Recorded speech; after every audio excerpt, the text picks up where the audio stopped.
I want to thank all of you today for coming on this afternoon. My name is Thad Holcomb. I'm the campus minister for Ecumenical Campus Ministries at KU.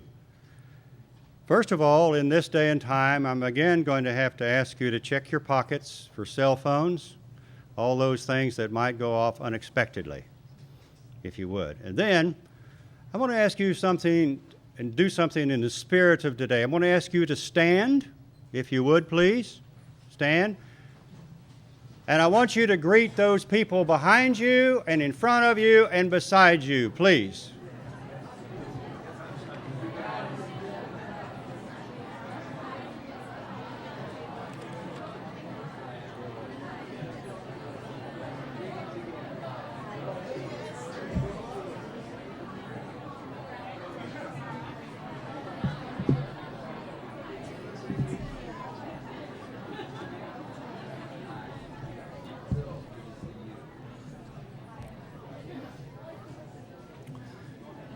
Thank you very much.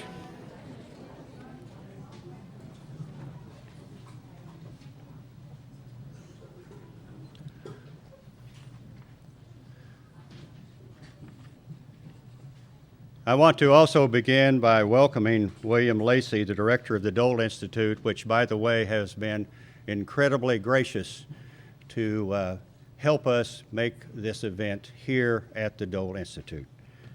William.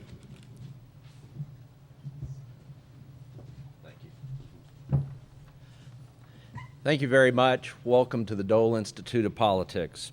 This is a perfect place to remember the terrible history of 10 years ago and to celebrate the remarkable courage of the women and men caught up in those events. Two beams of the World Trade Center flank the American flag at the back of Hanson Hall.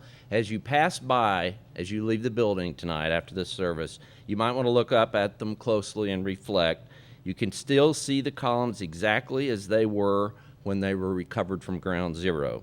They're coated with flame retardant, foam, jet fuel, and debris. It's an honor for the Dole Institute to host this program. We're delighted that you could join us. Thank you very much.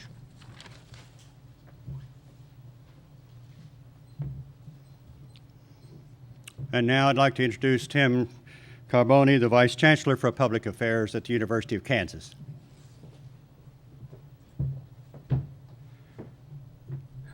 Well, on behalf of the Chancellor, the faculty and staff of the university, allow me to extend a hearty welcome to you. There is no better place, I think, to remember the events of a decade ago than a university. This is a marketplace of ideas and a place that embraces multiple ways of knowing. And in the time since those tragic events, we've had, in some ways, a coarsening of our discourse. And so what better place than a building that celebrates the ideals of engaging in civic dialogue than to come together to remember and to think about what this means not only for our past but our future. At the University of Kansas, we think about shaping society and individuals, and the way we do that is by raising the expectations that we have for ourselves, our aspirations for the state of Kansas, and most importantly, our hopes for the world. And when Drew approached us and asked us to be part of this, we said, absolutely, because this will be a hopeful, wonderful event. So, welcome.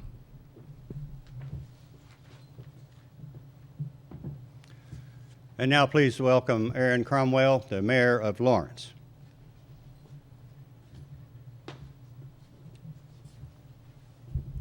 Thank you. Being on the City Commission and being mayor of Lawrence comes with its share of trials and tribulations, but also its share of honors, and I really am honored to be here today, with this anniversary where we all reflect, on 9/11 and its consequences. And I think we spend a lot of time remembering the fear that it was invoked by the tragedy and our loss of a kind of invulnerability. But we all know thinking that you're invulnerable can be a curse as well as a blessing. And a little bit of vulnerability, a little bit of concern can sometimes foster some common sense, can sometimes bring people together. And that's one of the things that I think is most markedly important as a positive message which came out of this awful tragedy. So here we are, events like this. We have interfaith dialogue. We have people of different backgrounds and beliefs coming together under one roof here and sharing together. And we realize when we do that we're all just individuals with the same sort of hopes and dreams. And so again, it is my absolute honor to be here today and welcome everyone on behalf of the city of Lawrence. And I especially wish to thank Tim Caboni and the university for coordinating our 9/11 events in town, and including the candle lighting ceremony later this evening. I think it's at 7:30 this evening over by the Campanile. So I encourage everyone to attend that as well. Thank you.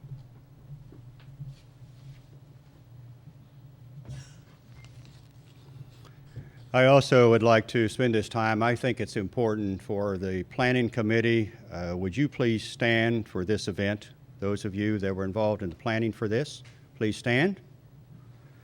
And Drew Sampson, please raise your hand. Drew Sampson worked enormous amount of time, so please give them an applause.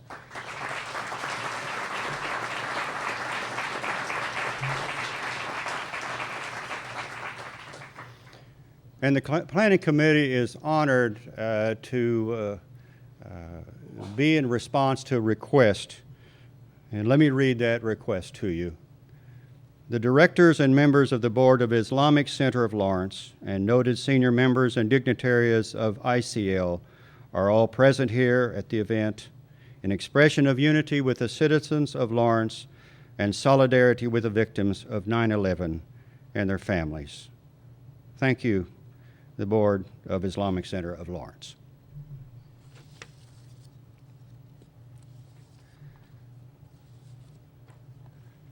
For opening remarks, I'm going to use, I know it's a well-worn analogy, but I'm going to use one of weaving. Today, we're going to be doing just that. We're going to be taking strands of experience from the past and today, as they're described, as they come together to create something, which we will know once we go out the door this afternoon. Today, individually and together, we'll be listening, speaking, singing, and silently weaving in the theme of From Fear to Hope, a commemoration of September 11th, 10 years ago. We will be the weavers, and we will be led by the many who have volunteered their time to do that, to speak and to sing and to be with us. From fear to hope can be a long journey, and one we may never complete, but we must keep on the trek. If we have not begun, today is the day to begin.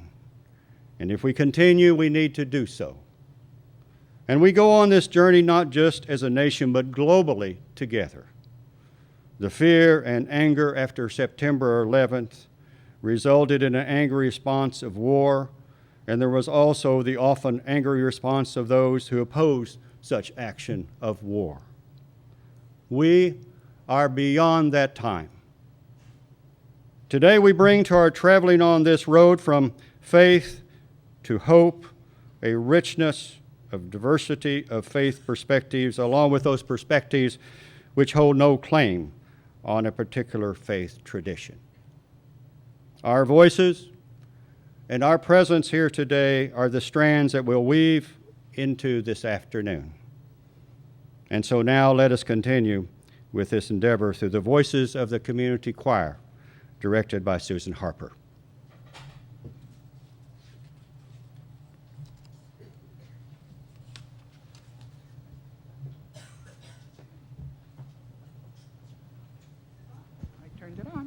I turned it on. There we go. You will notice that the words of this song are printed in your program. And that's because I'm going to invite you to join the community choir. So it's a true community choir. Our choir will sing the first verse, and then we will repeat the first verse, and you can join us And Jonathan, come on up. We have a place for you.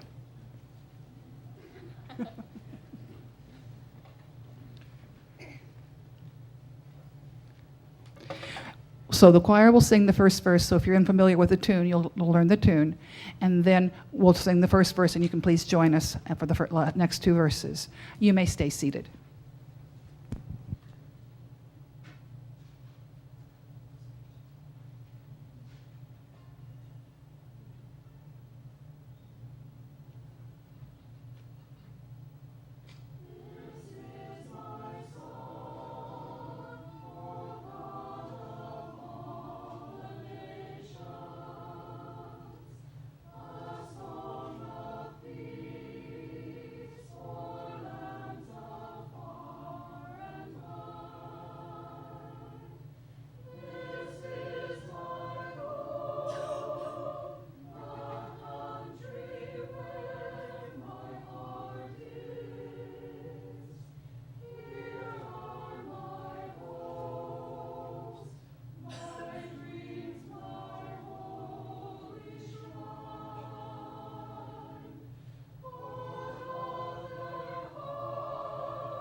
In keeping with this song of peace, please stand, those that you are able.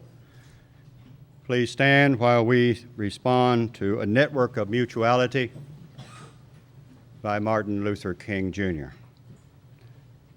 And if you would participate by your responding in the bold. We are caught in an inescapable network of mutuality tied to a single garment of destiny. Injustice anywhere is a threat to justice everywhere. There are some things in our social system to which all of us ought to be maladjusted. Hatred and bitterness can never cure the disease of fear. Only love can do. We must evolve for all human conflict a method which rejects revenge, aggression, and retaliation. The foundation of such a method is love. Before it is too late, we must narrow the gaping chasm between our proclamations of peace and our lowly deeds which precipitate and perpetuate war. One day we must come to see that peace is not merely a distant goal they seek, but a means by which we arrive at the goal. We must pursue peaceful ends through peaceful means. We shall hew out the mountains of despair, a stone of hope. Be seated, please.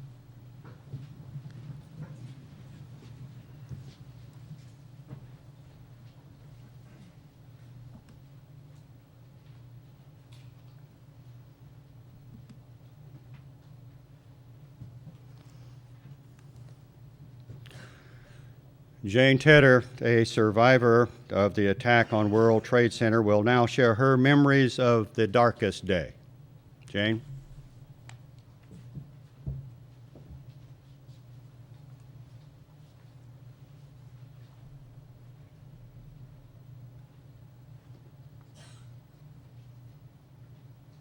In the interest of brevity and not running over my allotted time, I've chosen to read excerpts from an account of my experience in New York that I wrote the week after returning home. The annual conference for the National Association for Business Economics was held in New York City beginning Sunday, September 9th, 2001. As an economist, I had decided to attend, and I invited my sister Roberta to join me in New York beginning Friday afternoon, September 7th, for a weekend of sightseeing before the meetings began. We walked a delightful 10K route through the Central Park area on Saturday, and another 10K route that toured Battery Park and the Financial District on Sunday. We had one walk remaining that we wanted to do when I had a break in my meeting schedule. We awoke to a beautiful, clear day that Tuesday morning and got dressed in our comfortable walking clothes, our t-shirts, shorts, and sturdy walking shoes. We ate breakfast in our hotel room on the 16th floor of the Marriott World Trade Center Hotel, which sat at the base of Tower 2 and adjoined Tower 1 of the World Trade Center. And if you look at the picture, you see in between the two buildings what looks like a very small building. It actually was 22 stories, but is dwarfed by the towers themselves, and of course was totally destroyed when the towers came down. We were just finishing our breakfast when the whole building shook markedly. We looked out the window to see all kinds of debris falling past. Here you can see from the outside the debris that was falling. That's what we viewed from inside our hotel room. We opened the door to the hallway as the alarms began blaring, and we saw people running toward the stairs. Hotel personnel were in the hallway shouting, "Get out! Go down the stairs! Hurry!" With no thought of the things we were leaving behind, including our purses, money, identification, clothing, and jewelry, we immediately joined the exodus down the stairwell. Although the crowd was hurrying, it was orderly all the way down. When we were about halfway down the stairs, a strong fuel odor began to fill the stairwell. A man behind us said, "That's jet fuel we're smelling." That was the first hint we had that some plane had hit the building, which we assumed, of course, at that point was mechanical troubles. Hotel personnel were standing in a line in the lobby, patiently directing us toward the doors outside. I remember thinking at the time how remarkable it was that they were doing this, putting our safety before their own. Sometime later, we did learn that 2 hotel employees were killed when the towers came down, Both had gone to the upper floors of the hotels to make sure everyone was out of the rooms. Outside, police were frantically waving us across the street toward the World Financial Center. Debris continued to shower down on us as we ran as fast as we could across the multiple lanes of now halted traffic to the plaza in front of the World Financial Center building. Finally, we were able to stop running, and we turned to look up at the horrible, horrible view confronting us. Great clouds of smoke and flame were pouring from the upper floors of Tower 1, the North Tower. As we stood there, all at once a collective gasp arose from the crowd, and I looked up to see two bodies free falling like rag dolls from the upper windows, plummeting toward the ground. I remember thinking that I'd seen similar sights in movies, but these were real people who had to make the terrible decision whether to die in the massive flames behind them or to jump to their deaths. It's a sight I'm sure I will never completely get out of my mind. As we stood watching helplessly, a sound which was faint at first grew rapidly into the roar of a jet airliner accelerating and unbelievably plunging into the second tower right in front of us. At that moment, we realized that the first plane crash had not been a malfunctioning accident, but an intentional attack on the building. But the plane flew in so quickly that we still had no idea that it was a passenger aircraft. The crowds around us mobilized quickly, running southward. We ran several blocks to a grassy area known as the Robert F. Wagner Jr. Memorial Plaza. And in this view, you can see just left of center at the top, the Twin Towers. Toward the bottom, above the green grassy area, and next to the water was where that small park was. We joined several people who were sitting on a low brick wall looking at the growing devastation of flames and smoke. One man there had a radio, and we only then learned that the planes were commercial aircraft full of passengers. We also heard about the attack on the Pentagon and another attack, later proved incorrect, on the Sears Tower in Chicago. Then as we sat watching, the ground started to shake, and the South Tower, Tower 2, appeared to bulge outward and then began falling straight downward. A giant cloud of smoke, pulverized concrete, dust, ash, and other debris, some of which we'd rather not think about, poured across the landscape toward us at an incredible speed. Police shouted for us to run southward as far as we could. Hundreds and probably thousands of us in a great crowd moved almost as one away from the cloud, but were overtaken by its choking mass in short order. This was the cloud that came when the towers fell, and we were underneath, inside that cloud, in all the debris. I remember at one point as we ran, we looked to the west, where the cloud of debris had not yet obscured the view, and we saw the Statue of Liberty standing serenely against the blue sky. My sister still had a napkin from our breakfast in her hand, and we tore the napkin in half, moistened it in a small pool that we passed, and held the damp pieces over our noses and mouths. We also were able to get a bit of protection by holding her sweater over our heads as we ran. At the end of the island by the docks, the personnel from the restaurants there began ripping open crates of bottled water as fast as they could and handed bottles to as many of us as possible.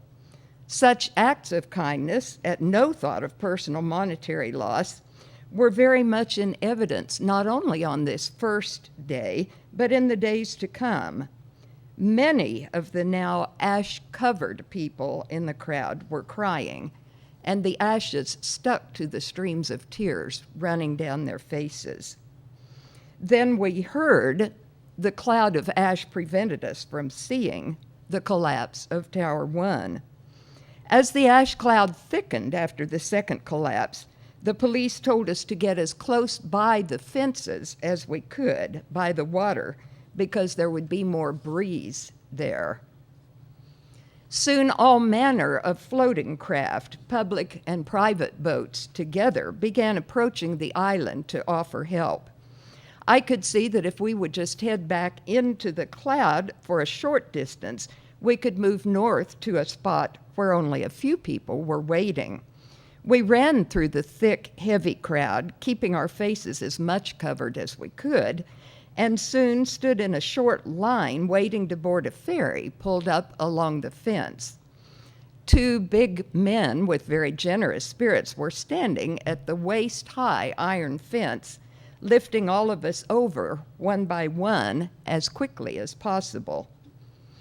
With hearts still pounding, my sister and I found seats on the ferry and finally collapsed in tears in each other's arms.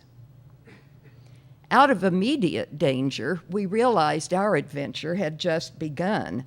We had no money, no credit cards, no identification, no plane tickets, no clothes other than the shorts, t-shirts, and shoes that we wore, and these were by now full of all manner of concrete dust, asbestos, and other substances. The ferry let us off, along with thousands of others disembarking from other boats, at the Jersey City ferry docks. I heard someone say that Hoboken was only a few miles north of where we were. My avoid the crowds instinct took over, and I told my sister we would be better off going there where there would be fewer people. Our habit of doing 10K walks on a regular basis served us very well in the days ahead. This is an outline of our days and nights, each one in itself an adventure that week until Saturday, when I was finally able to get a flight home. In the following days before we were able to get home, we met untold kindnesses. The disaster absolutely brought out the best in New Yorkers.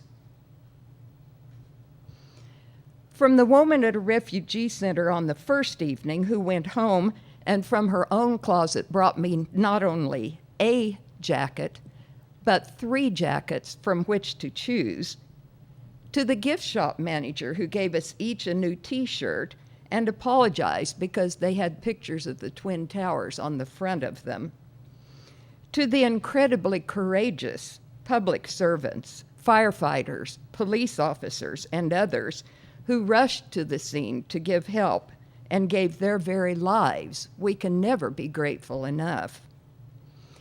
I'll close with the story of a police guard I visited with briefly at LaGuardia Airport late on Friday night.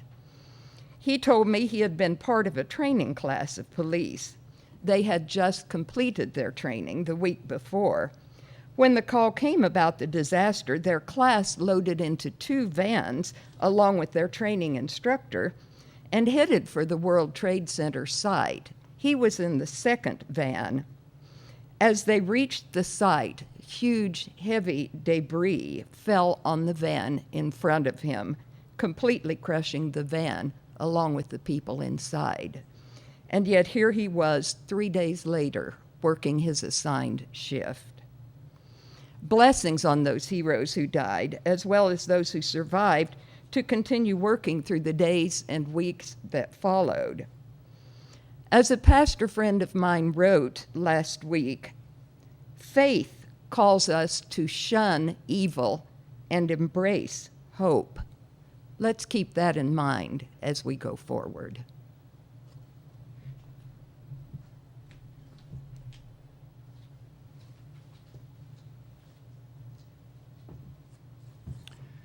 Thank you, Jane. And now, if we may hear from Captain Thomas Neal, who was a survivor of the attack on the Pentagon.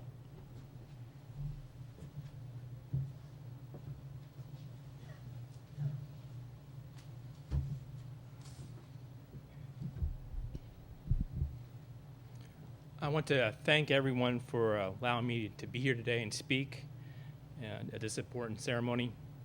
It's truly an honor and privilege for me, and Jane's going to be a tough act to follow, but I'm just going to share from what I experienced on that Tuesday. Started out as a normal day.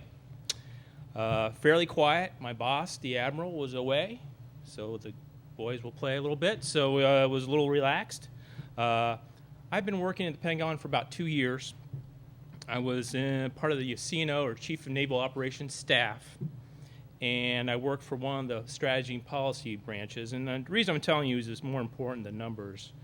We had about 20 or 25 people in our division of that, and we were part of a larger group called N3, N5, which had about 120 people. And it was a mixture of Navy officers, enlisted, and civilian. We just recently moved to a new section of the Pentagon. The Pentagon was being renovated in 5 sections. It's a 5-section building. And we had just moved into the new part of the Pentagon. Just for reference, and I don't have a slide, but the Pentagon's 5 sides. There's 5 internal rings inside, and there's 2 corridors per ring. So 5 sides, 5 stories, 10 corridors. The E-ring is the outside ring, and it has the windows, so you can guess who gets the E-ring offices. It's the civilians and the admirals, and the big mucky mucks get the outside view. We were stuck in the second D-ring. I was a little disappointed in the new office. It was a big cubicle about the size of this room, and they crammed 60 or 70 of us in there and 3 admirals. And we called it Prairie Dogville because we were all in cubicles. And you hear something, everybody pop up the cubicle and then pop back down. Especially when your boss was looking for someone to give work to, you just kind of ducked real quiet. So it was pretty quiet. About 9 in the morning, I heard that a plane hit the World Trade Center, and I was thinking it must have been like fog. Somebody ran into it. I remember hearing something during World War II. Some bombers ran into the Empire State Building by mistake. So I was busy working on some memo that I thought was busy at the time, and I kept on ignoring it. Then the second time I saw the video of the plane coming in and slamming into the second tower, I knew this was a deliberate attack, and I knew it was Al-Qaeda. I knew it was a terrorist attack. At that time frame, my wife gave me a call, and she said, "Have you heard the news about the attack?" And I said, "Yes, I did," and we were talking a little bit about it. It was about 9:25. And I cut her off short because I had a dental appointment, and I was getting ready to go do that.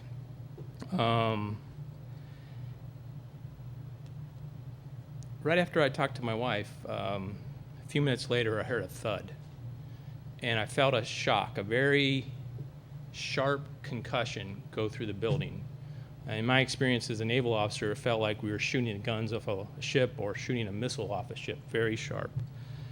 And then I looked up over the roof of the E-ring, and there was a huge red and black fireball rising up.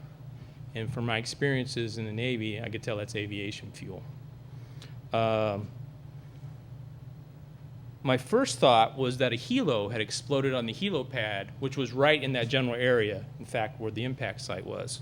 And my second thought was it was a truck bomb. So I wasn't really thinking the brightest that time frame. But it exploded, the lights and sirens started going off, and we quickly realized it was probably a good idea to leave the building. The safes were locked. People grabbed their coats and their hats. Some people grabbed their book bags or bags. I didn't do that for some reason. It was kind of odd and surreal that we were just like leaving for the end of a normal day. As we entered the corridor, headed out to exit, you could smell some aviation fuel. There was a little bit of dust and debris in the area. But the most amazing thing about it, it was very quiet, and there's 20,000 people in the Pentagon leaving at one time. And it was quiet, it was orderly, and it was surreal. When I was walking out I was looking back, we walked down corridor 3, and I looked back at corridor 4, and there were some steel fire doors that came down. This was part of the new renovation, and I'd never seen those before. And I didn't realize how important those were for my own personal safety, but also I didn't realize the inferno and the devastation that was behind that fire door.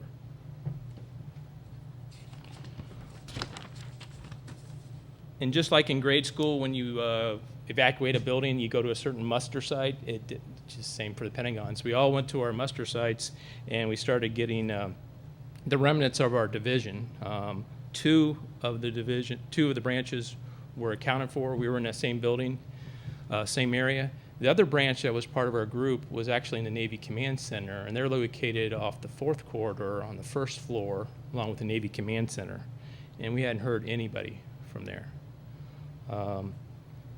At that time, security pushed us all away from the parking lot. There's 2 parking lots. They were both full. They said, get out of here, get out of here. There's another plane coming. And they put us in out past the freeways underneath the underpasses. And we found out that was actually a United Airlines Flight 93 that went in Shanksville. At that time frame, it was apparent we weren't going back. Our bosses said, go home the best you can. I didn't realize how hard that was going to be, or easier said than done. Traffic was halted all through D.C., and the Pentagon's right across the river from the Capitol. None of the freeways were moving. There was hundreds and hundreds of service vehicles and sirens coming in on the Pentagon. There were 5 or 6 different helicopters from all kinds of different agencies were hovering around. And there's rumors flying around that this building was bombed and that building was booby-trapped. It was amazing the amount of rumors that you could pick up. As we started to walk home, we headed out one of the roads, Columbia Pike, which was kind of towards home and trying to get away from the traffic. I could see the Pentagon from a hill. And in that time frame, it was just a tunnel that had been bored right through at the base. It was dark, hole. Fire was billowing out, and then a few minutes later, the floors collapsed. And fire had spread to the roof and was spreading all through the old section. Luckily, the new section, there was no fire. It took me about 3-mile walk and 4 or 5 hours before I was get home. I tried to call my wife 5 or 6 times on cell phones, but everything was clobbered.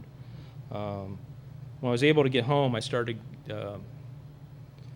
receiving news and phone calls from fellow co-workers and some family members, but also we found out that no one had seen anybody from the 513, the strategy branch, and nobody from the command center had been heard from. The next morning, myself, along with the other survivors of our office, went we were assigned to assist the informing families that their loved ones were missing. I was assigned a case of a missing Chief Petty Officer Greg Smallwood, whose hometown is Missouri. And I wondered why someone who didn't know him better was assigned to him. I found out why shortly when I asked to see the list from the casualties. 44 sailors, officers, and enlisted, and civilians were on that list. Not many in the Navy Command Center survived. My heart dropped. My worst fears were realized. I knew half the names on the list. All the other folks I would have known their faces from working around that area. We suffered about a 40% casualty rate for that organization. Most were dead. A few were horribly burned, but were able to survive. Sadly, 4 names on the missing list were my friends and coworkers who I knew very well. Captain Bob Dolan, Commander Bill Donovan, Commander Pat Dunn, and Lieutenant Commander Dave Williams. They were all extremely bright individuals. They were actually in the strategy shop, which were the best and brightest, where I was in the policy, which was not so brightest and best when I could just do paperwork. So that they were fabulous men. They were all married. They all had families. 3 of their wives were pregnant at the time. The widows and those new children never knew their fathers. That afternoon, I visited Chief Smallwood's wife. It had been a day and a half or half a day before we were able to make the call. She already knew that her husband wasn't coming home. She was warm and she was gracious. She had three young women in high school, and my heart just went out. 184 people died in the Pentagon attack, 64 on Flight 77 and 125 inside the Pentagon. Over the next few weeks, they worked proceeding, finding the missing and recovering the bodies. It took weeks, months, but not all the bodies were recovered. Next came the memorials, the burials at the nearby churches, at the especially Naval Academy Chapel, which was about an hour away, local cemeteries, and there were many burials at seas at ships. But many of the dead are buried in Arlington National Cemetery. The 9/11 dead are mostly in the same location. They have a clear view of the Pentagon and the impact site. They rest only a few hundred yards from where they fell. And in 2001, when I went to the excuse me. In 2001, when we buried our dead, that section was open. It was a new section in the area, not many graves. When I visited my fallen comrades last year, the section is getting very crowded. The dead from Iran and Afghanistan and other war and terrorism are laid to rest next to the Pentagon dead. I ask you to remember the events, which is part of our ceremony. Remember the images, remember the feelings, and what I remember is the pain, the loss, and never forget. But I also ask you to honor the fallen, those in New York, which Jane talked about, also those in the Lonely Hill in Shanksville, Pennsylvania, and in the Pentagon. I ask you to honor the families and the loved ones who lost their wives, their brothers, their mothers, their sisters, fathers, relatives, and friends. And honor those who still struggle and try to heal the huge holes in their hearts and their lives. And for 10 years, we've been in a post-9/11 era, time frame, I don't know what you call it. Since that time frame, from my perspective, and what I've been doing is that we've been leading 2 wars, Afghanistan and Iraq. The military has conducted countless operations across the globe. The international cooperation that I've personally dealt with has been unprecedented many times, because terrorism has not been a target just at the U.S. Terrorism has been targeted across the globe. In 10 years, we're still fighting. I ask you to support those who fought and continue to fight. Support the veterans who've made tour after tour after tour in Iraq and Afghanistan, and those serving today. And support the families carrying on while their loved ones are far away. And I ask you to support especially the law enforcement officers, security personnel, and those folks who make the U.S. safer today. And finally, in closing, I ask you to respect and honor those who've fallen since 9/11. And just from the U.S. military, 6,000 service members have died in Iraq and Afghanistan. Over 40,000 have been wounded in action. Untold numbers suffer from the invisible wounds of war. And throughout the whole globe, I ask you to remember and honor those. Respect and support the veterans, and especially all those who suffer from the wounds of war. Thank you very much.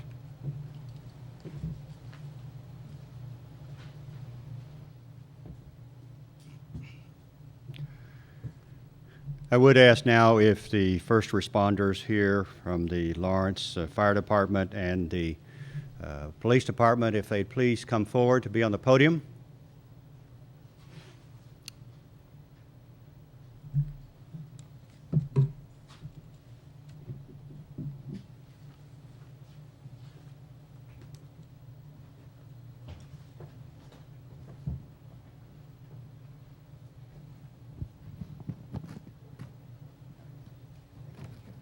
I think many of you know this is Chief, I want to be sure of the pronunciation, Tarek Khadib. Yes, sir. Okay, and also Chief, yes, Chief Mark Bradford, who comes to us also from the fire department. And we have two others. Please come up.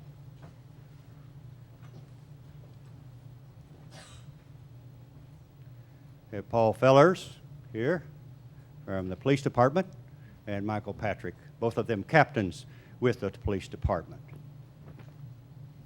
I thank you for coming up here, for you represent not just here in Lawrence, but you represent those that came at the time in September 11, 2001 in D.C., in New York City, and in Pennsylvania. And all of you represent the men and women who perform their duty in the face of great danger. And you protect, you rescue, and you sacrifice your skills and your acts of courage on our behalf. And the extraordinary performance of the first responders 10 years ago today are represented still with all four of you representing yourself here in this community, but also those of 10 years ago. Thank you on behalf of all of us. And I'm asking you now, if you will, for just a few moments of silence in gratitude for them and for others who are the first responders. Thank you.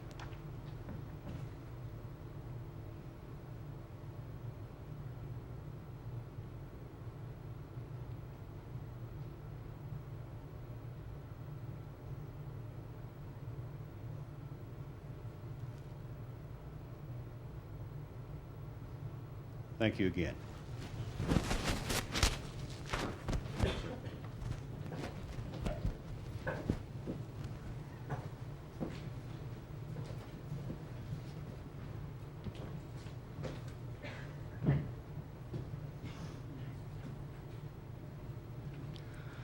And now I ask Cindy Novello, who will share with us in song, Deliver Me. Good afternoon. After celebrating in January an event around world religions, I really was thinking a lot about all the division there is these days, and whether it be by religion or politics or nationality, and I really was thinking about what we could all do to move past that, to heal those divisions, and this is the song that came up.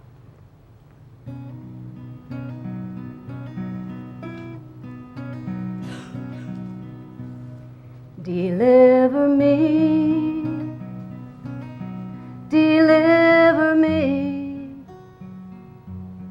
tear down these walls, set my soul free, break through these chains of anger and fear. Deliver me, Lord, deliver me. Wash my eyes that I might see the eyes of my brother, his sorrow and need. Wash my ears, my sister to hear. Hold me near, Lord, deliver me. Deliver me, deliver me. Tear down these walls that blind, set my soul free. Break through these chains of anger and fear. Hold me near, Lord,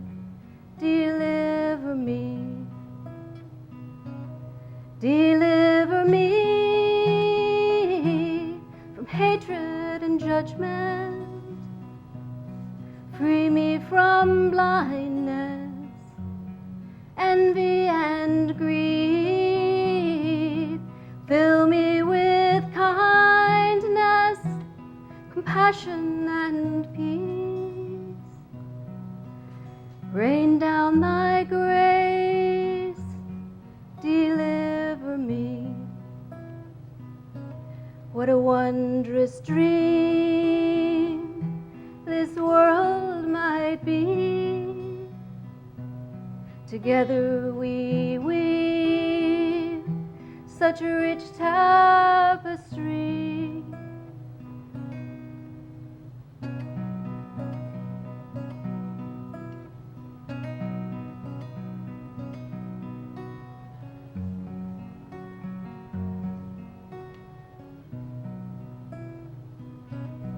Wash clean my heart, Lord, that I might see. So many roads to the mountaintop lead. Deliver me, deliver me. Tear down these walls. Deliver me.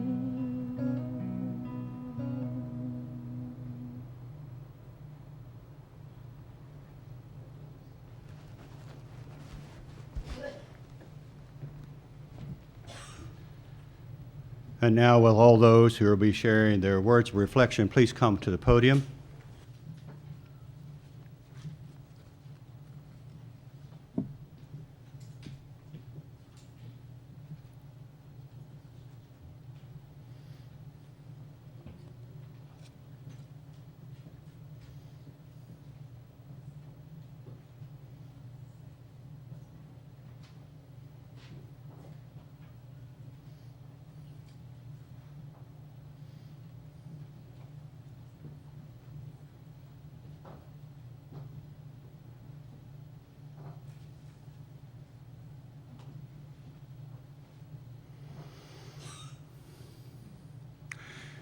Today, the center of our weaving certainly is in hearing the words of hope from a diversity of voices. And so you will now listen, I hope, to that, take care of all that we have heard in their own reflections. But please note that the Buddhist voice will be last. It will be out of the arrangement that you see there, but all others will be in order as printed.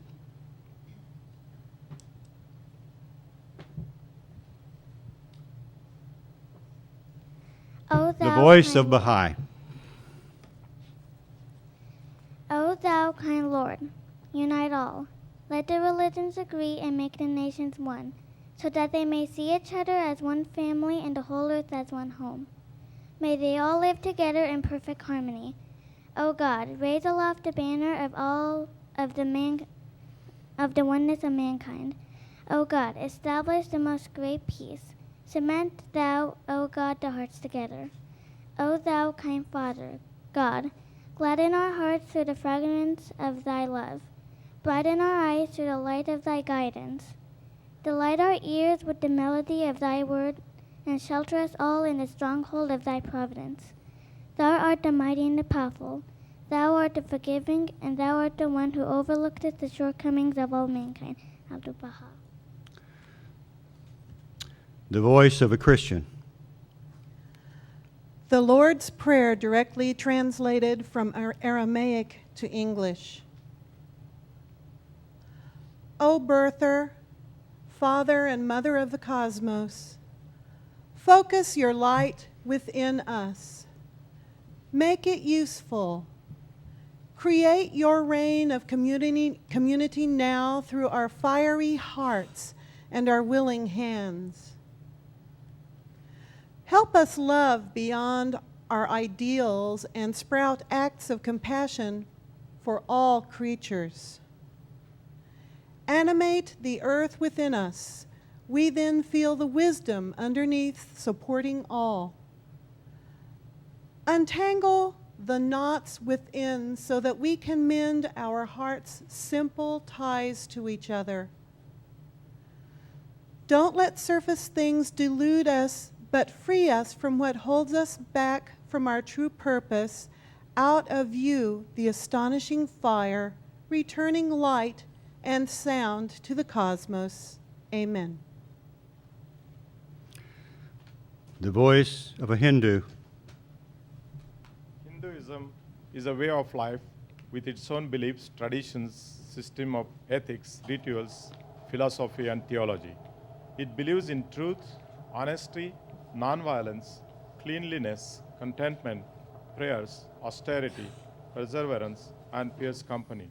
Indeed, it created concepts and practices that has made great things for the human beings with respect to peace, love, and health. It is based on the scriptures referred as Shastras, and is the best documents of these are Bhagavad Gita and Upanishad. The teachings of Hindu tradition do not require that you have a religious affiliation to Hinduism. It's a conglomeration of philosophical, traditional, and cultural ideas and practices that originated in India, following the path of righteousness, which strongly believes in nonviolence. The voice of a Jew. At this hour of memorial, we recall with sorrow those individuals who perished through the cruelty of terror. They echo still within our thoughts, and they are now a part of what we have become. We do our best homage to our dead when we live our lives most fully, even in the shadow of our loss. Adonai,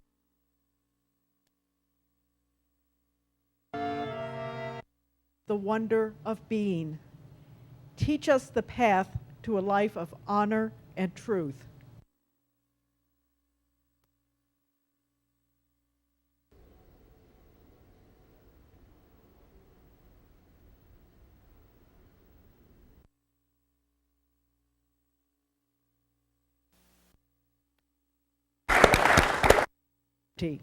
Justice, and peace.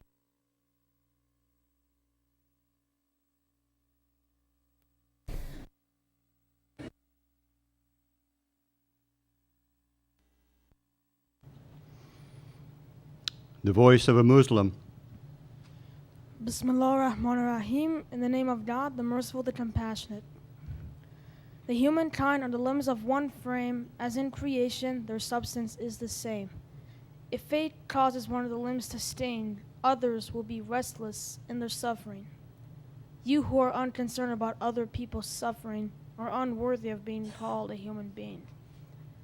I hope you're all worthy of being called human beings. A voice of a non-religious. The non-religious go by many labels: atheist, agnostic, humanist, non-theist, and nuns. Varied as we are, we have no holy prayer, no single guiding text. Instead, we base our values on compassion for our fellow man, discovering them together and testing them through consequence. We are led to affirm. We believe in the power and necessity of altruism, integrity, honesty, and responsibility. We believe in an open and pluralistic society, and that democracy is the best guarantee for protecting human rights. We are committed to the application of reason and science to solving human problems. We believe in optimism rather than pessimism, hope rather than despair, learning in the place of dogma, tolerance in the place of fear, and love instead of hatred.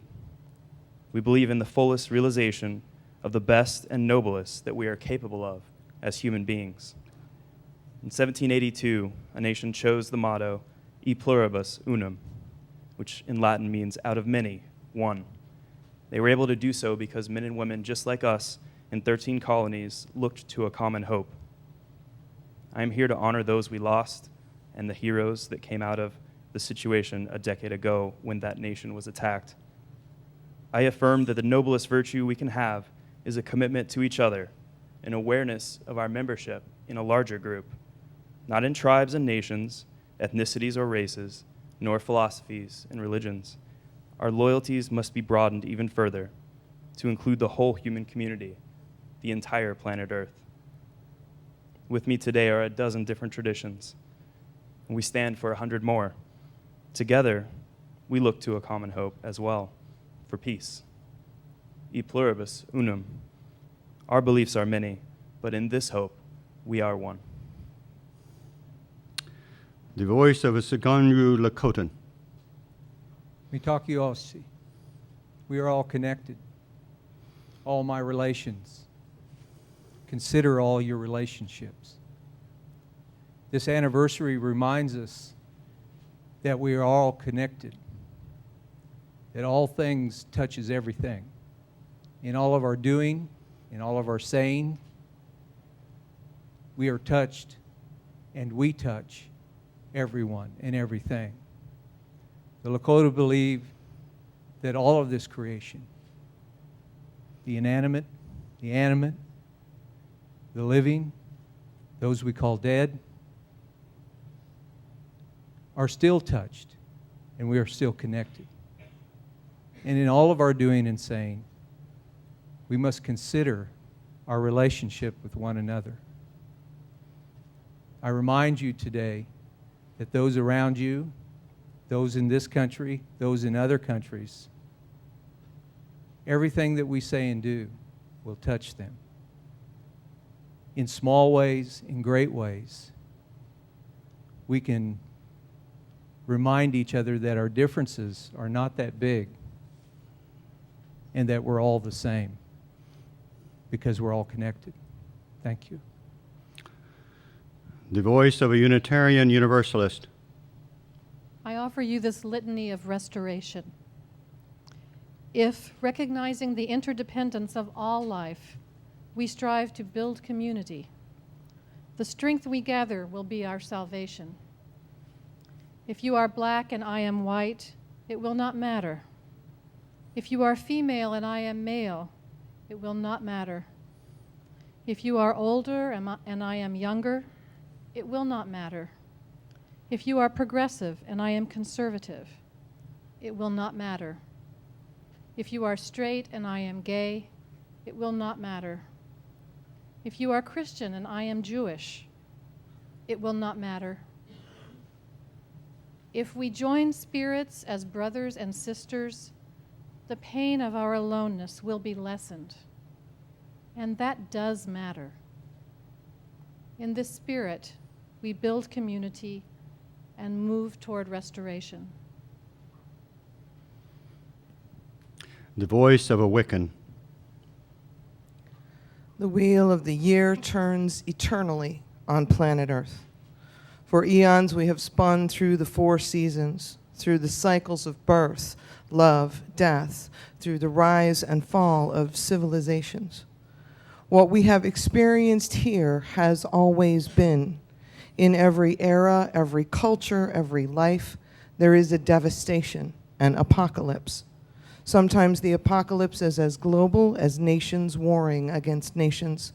Sometimes it is as personal and internal as the loss of one we love, a spouse, a child, a crisis of faith that shakes our foundations. Only the destroyer changes a plane or a bomb, a cannon or a rifle, a spear, a club, a fist, a word. But our choices as we respond have always been the same. Will we transform destruction into creation? Will we choose anger or invoke compassion? Will we choose fear or love? Will we emphasize our differences, creating an other, an enemy? Or will we cultivate unity, recognizing our deeper commonalities, our essential humanity?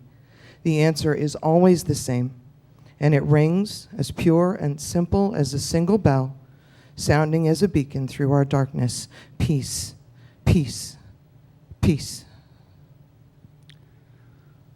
The voice of a Zoroastrian. Ashemvo Vestamasti Usta Asti Usta Mai Yadashai Vestai Hashem. This is the prayer we call Ashemvo. We recite this prayer several times each and every day. And it reminds us to do good for the sake of goodness. It reminds us to love for the sake of loving. All animals, all of us who can feel and suffer, we must love and treat equally. And sometimes it's hard to do that when we're filled with fear or anger, when we get messages from the media that are often incomplete and rooted in discrimination and can encourage us to fight. We just sometimes disregard these messages of Shembo. But I'm honored to be speaking at an event. Rather than disregard these messages, we are honoring them. At the core of Shembo, Zarathustra reminds us of the 3 tenets of Zoroastrianism: good thoughts, good words, and good deeds. Today we're filled with good thoughts. we're surrounded with good words. And if we leave with this, good deeds will only follow. The voice of a Buddhist. I'm a member of SGI, a Buddhist lay organization promoting world peace and education. David Ahuyama, an SGI member, was on Flight 11. He gave his life for his mission. If David was alive, he would read this, the blessings of the Lotus Sutra. The first of the 5 precepts is not to take life, and the first of the 6 paramitas is that of almsgiving.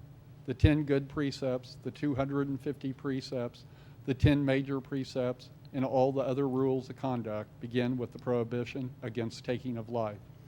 Every being, from the highest sage on down to the smallest mosquito or gnat, holds life to be its most precious possession. To deprive a being of life is to commit the gravest of sin. When the Thus Come One appeared in this world, he made a compassion for living things his basis. And as an expression of compassion for life, to refrain from taking life and to provide sustenance for living beings are the most important precepts.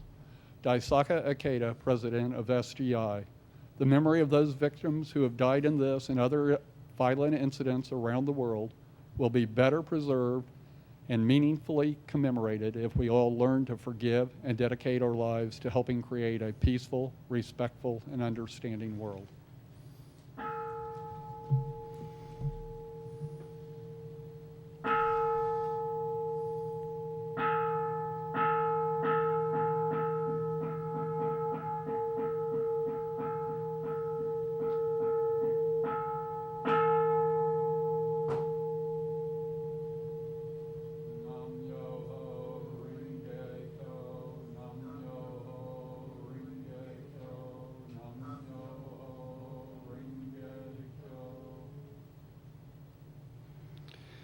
And now may the voices all come and gather around the candle of hope.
I hold this candle that representing all those voices that are not here, but well, they should be. And as we go together to light and to give light to hope. Together we do so.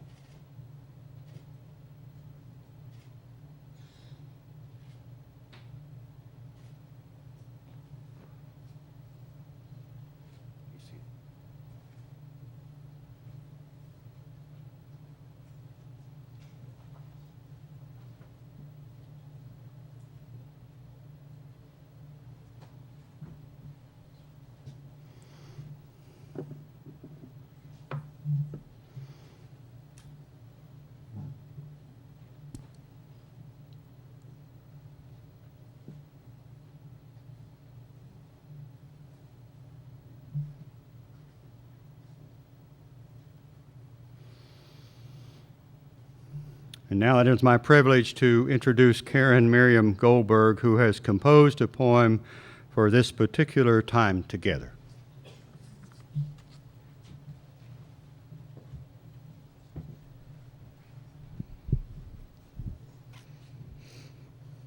10 years later. 10 years later, we share the same open heart, broken and confused, waiting and reaching towards some kind of hope that trembles slightly in the wind of old fear, yet still unfolds its song. The clear blue of that day still shines with what can't be replaced. Who can't find his way home again? Why anyone would shatter so much alive and in motion. This anniversary glows with the bravery of a woman who rushed into a burning building to wheel someone out. The photos on the fire station wall of the ones who gave their lives. The bone-deep memory of a police officer, first responder, rescue worker who drove all night, all the ones up close doing whatever they could, and far away, held together in the sorrow that united us all. Now the sky is just as blue, marred by contrails of time and motion. The ground holds inexplicable loss under seasons of under layers of seasonal shift. The snow long melted, leaf fall swept away, flowers of one life turned to sidewalks of another. The earth seems steady under the new buildings in New York, illuminated benches in D.C., and people standing today on the dented field in Pennsylvania. Landmarks or common places holding the sacred, the rite of passage, the cave of grief, the moment breaking our hearts open again in memory and nuance. All of this telling us, remember to open your life to all the courage you can and can't imagine. Remember to love bravely and completely.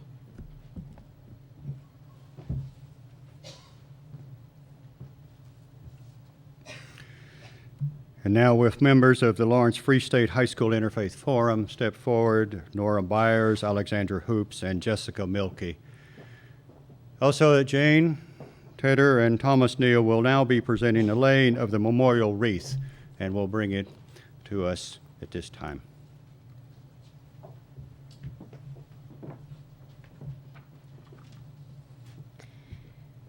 Antigua and Barbuda, Argentina, Australia, Austria, Bangladesh, Barbados, Belgium, Belarus, Belize, Bolivia, Brazil, Canada, Chile, China, Colombia, Czech Republic, Dominica, Dominican Republic, Ecuador, Egypt, El Salvador, Ethiopia, France, the Gambia, Germany, Ghana, Greece, Grenada, Guatemala, Guyana, Haiti, Honduras, Hong Kong, India, Indonesia, Iran, Ireland, Israel, Italy, Jamaica, Japan, Jordan, Kazakhstan, Kenya, Lebanon, Liberia, Luxembourg, Malaysia, Mexico, the Netherlands, New Zealand, Nicaragua, Nigeria, Pakistan, Panama, Paraguay, Peru. Philippines, Poland, Portugal, Romania, Russia, Slovakia, South Africa, South Korea, Spain, Sri Lanka, St. Kitts and Nevis, St. Lucia, St. Vincent and the Grenadines, Sweden, Switzerland, Taiwan, Thailand, Togo, Trinidad and Tobago, Turkey, Ukraine, United Kingdom, United States of America, Uruguay, Uzbekistan, Venezuela, Yemen, and Zimbabwe.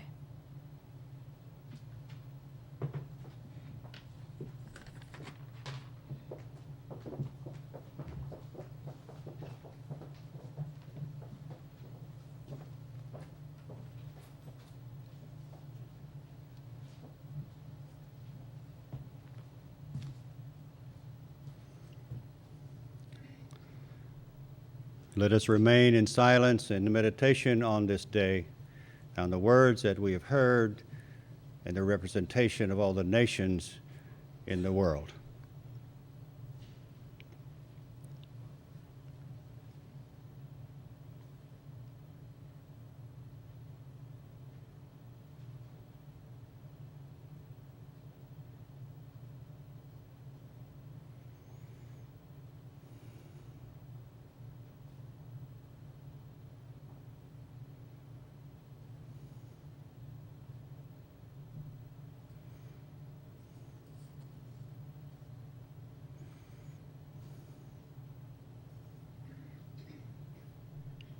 Thank you.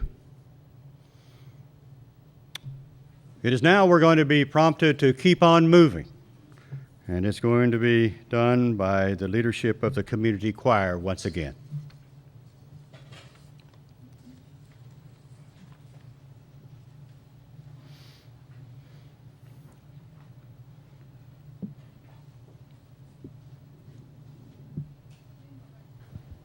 On. Again, we're going to invite you, if you would like, to join us. We will sing, the choir will sing the first verse and the last verse. The words are in your programs. This has some rhythm to it and some clapping, and if you feel so moved, I suggest stand up, because it's really hard to sing this seated down. But we'll sing the first and the last verse. Come on, you can stand, please, those of you able.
Turning back, keep on sounding glory, keep on valley boldly, keep on valley boldly, never turning back, never turning back.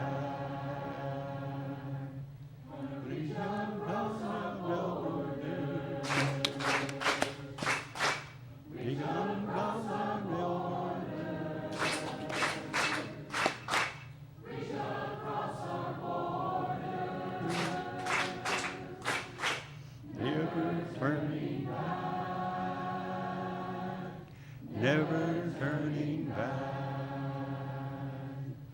to show our children courage, show our children courage,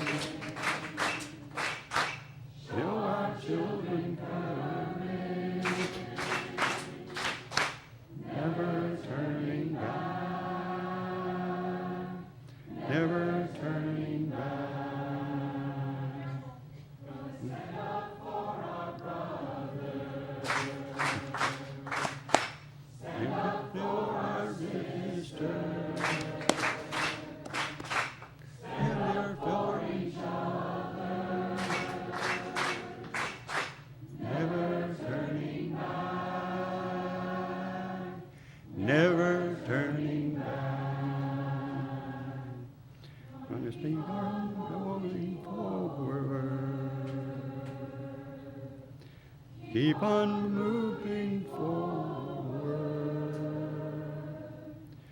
Keep on moving forward. Never turning back. Turning back. Turning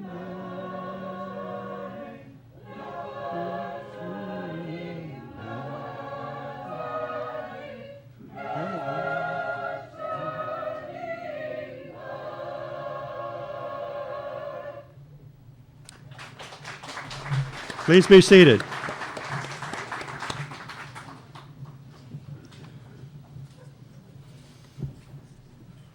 And so we have all today participated in word and song and poetry, reflection and silence. The tapestry we have woven today is incomplete. And it's always going to be so, but what a difference it can make to work together on a thing of beauty. May our time here today lead us truly from death to life, from falsehood to truth, lead us from despair to hope, from fear to trust, from hate and anger to love, from war to peace. And let it be so in our hearts, our world, and our universe. Thank you again for being here today. This is the conclusion of the commemoration.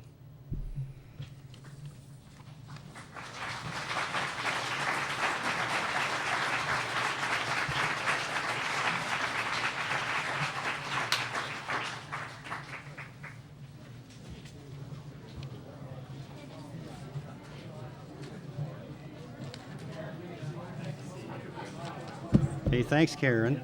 You did great.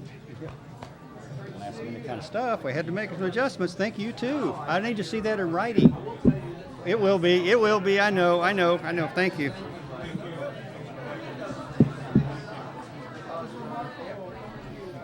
Well, thank you, Chief. I appreciate you being here. Thank you.